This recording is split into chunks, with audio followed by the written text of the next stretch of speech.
برادران ملت اسلامیہ، بزرگوں، دوستوں، نوجوان ساتھیوں، عزیز بچوں، دور و نزدیک سے آنے والے تمام مسلمان بھائی، السلام علیکم ورحمۃ اللہ وبرکاتہ۔ نحمدہ ونصلی علی رسولہ الکریم، اما بعد فاعوذ باللہ من الشیطان الرجیم ببرکت بسم اللہ الرحمن الرحیم۔ قال اللہ تعالی فی شان حبیبہ الکریم،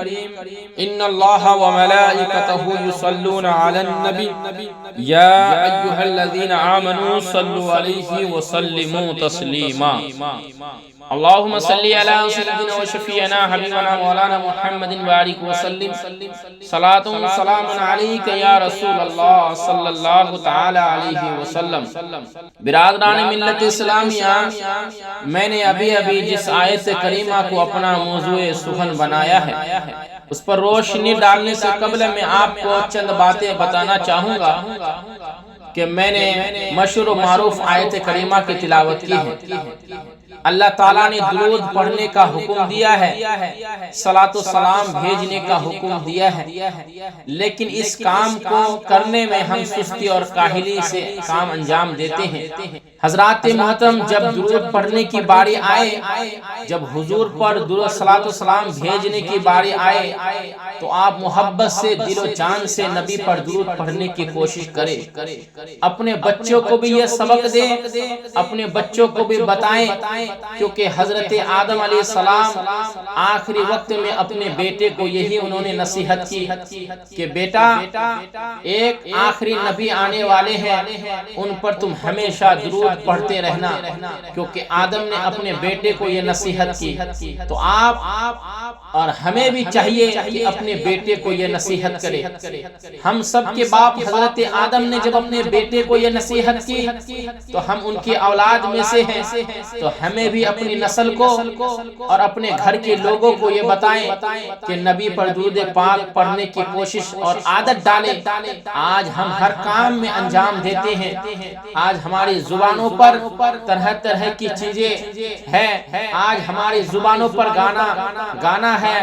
اور چیزیں ہیں، لیکن اپنی زبان سے اگر اپنے دل سے نہیں پڑھتے ہیں، زبان سے نہیں پڑھتے ہیں تو ہم درود نہیں پڑھتے ہیں۔ درود پڑھنے کی عادت اور کوشش کریں۔ حضرات، اس میں کمال کیا ہے، اس درود میں طاقت کیا ہے، اس وظیفے میں فائدہ کیا ہے، پڑھنے سے انسان کو کیا انعام حاصل ہوتا ہے،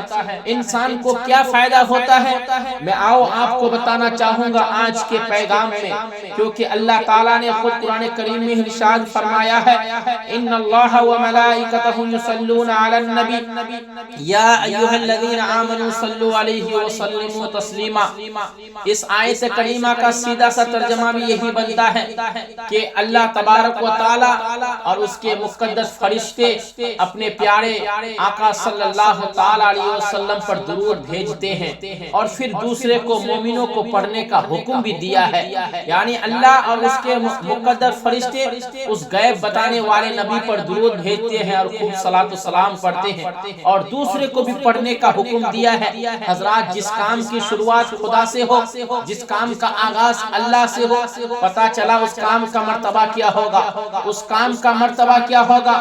جس کام کی آغاز میں اللہ نے کیا ہو، جس کام کی شروعات اللہ نے کی ہو، پھر اس کام کی فضیلت کیا ہوگی، اس کام کا رتبہ کیا ہوگا، اس وظیفہ کا رتبہ کیا ہوگا۔ اللہ نے قرآن کریم میں درود کا بھی ذکر کیا ہے، اللہ نے قرآن کریم میں صلاۃ و سلام کا بھی ذکر کیا ہے، اللہ نے قرآن کریم میں نماز کا بھی ذکر کیا ہے، اللہ نے قرآن کریم میں زکوٰۃ کا بھی ذکر کیا ہے، اللہ نے قرآن کریم میں حج کا بھی ذکر کیا ہے، اللہ نے قرآن کریم میں روزے کا بھی ذکر کیا ہے۔ ذرا آپ غور کریں، اللہ نے کہا کہ بندے تم نماز پڑھو، اللہ نماز پڑھنے کا اپنے بندے کو حکم دیا، اللہ نے روزہ رکھنے کا حکم اپنے بندے کو دیا، اللہ نے زکوٰۃ دینے کا حکم اپنے بندے کو دیا، اللہ نے حج کرنے کا حکم اپنے بندے کو دیا۔ یہ ساری عبادتیں اللہ نے اپنے بندے کو کرنے اور پڑھنے کا حکم دیا ہے، لیکن حضرات، کیونکہ نماز کا تعلق بندے سے ہے، زکوٰۃ کا تعلق تعلق بندے سے ہے، حج کا تعلق بندے سے ہے، حج کا تعلق بندے سے ہے، روزے کا تعلق بندے سے ہے، اور عبادت کا تعلق بندے سے ہے، اور میرا اللہ معبود ہے،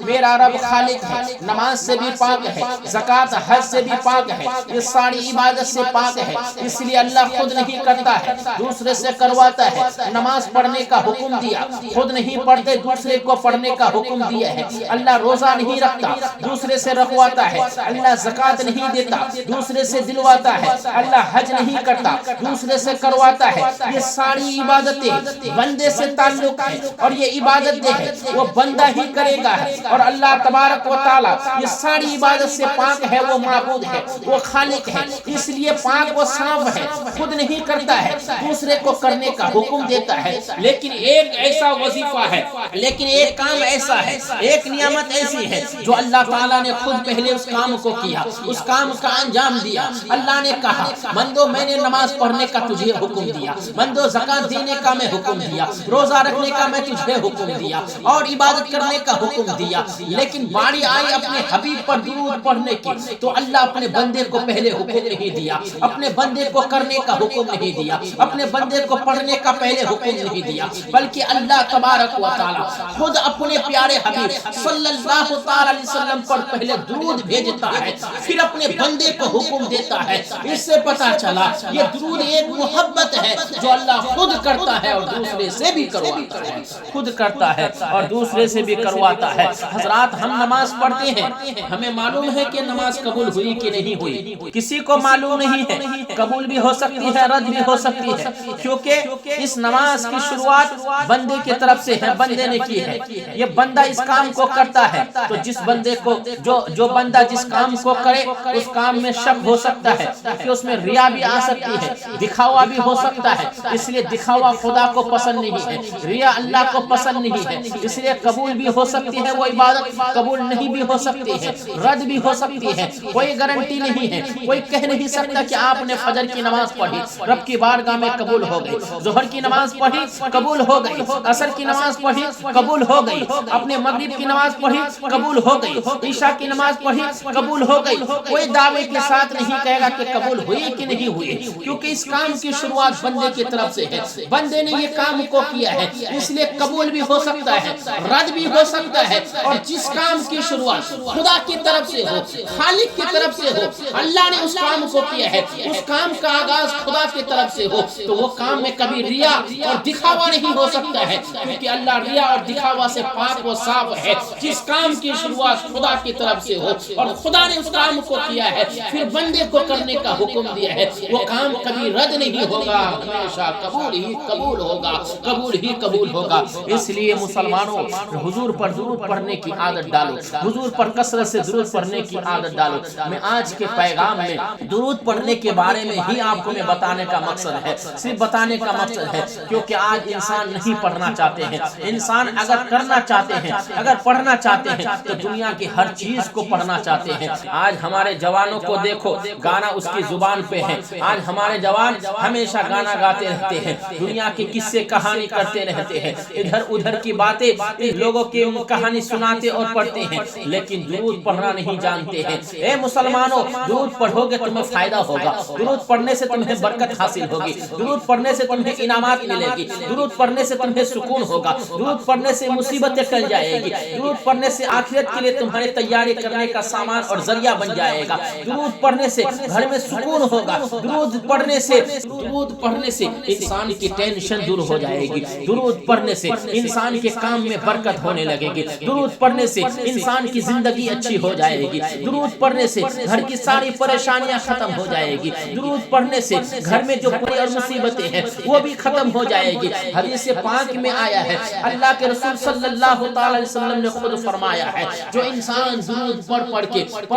پڑھ کے سو جاتے ہیں، میں اسے اپنا جلوہ دکھاتا ہوں، میں اپنا چہرہ دکھاتا ہوں۔ یہ حدیث پاک کا مفہوم ہے۔ اگر آپ حضور کو دیکھنا چاہتے ہیں، حضور کے روح انور کا دیدار کرنا چاہتے ہیں، حضور کا جلوہ دیکھنا چاہتے ہیں، حضور کا اگر آپ جلوہ دیکھنا چاہتے ہیں، اپنے آپ کو عادت ڈالیں، اپنے آپ کو یہ عہد کریں کہ ہم ہر دن، ہر رات و دن 100 مرتبہ یا 1000 دفعہ درود پاک پڑھیں گے۔ آپ درود پڑھ کر سو جائیے، قسم خدا کی اللہ چاہے گا تو حضور کا دیدار کرائے گا، اللہ اللہ تعالیٰ اپنے محبوب کا جلوہ دکھائے گا، حضور اپنا دیدار کرائیں گے، درود پڑھ کے سو جاؤ گے، حضور اپنے غلاموں اور اپنے چاہنے والوں کے ساتھ مصافحہ بھی کریں گے، اپنے حضور اپنا جلوہ دکھائیں گے، اپنے غلاموں کا جلوہ دکھائیں گے، درود پڑھتے جاؤ، آپ کی مصیبتیں ختم ہوتی چلی جائے گی، ٹینشنیں دور ہوتی چلی جائے گی۔ اس لیے مسلمانوں درود پڑھنے کی عادت اور کوشش کرو، ساری چیزوں کو چھوڑو، جہاں پر حضور کا نام اور حضور پر درود پڑھنے کی آئے وہاں سستی اور کاہلی سے کام نہ لو،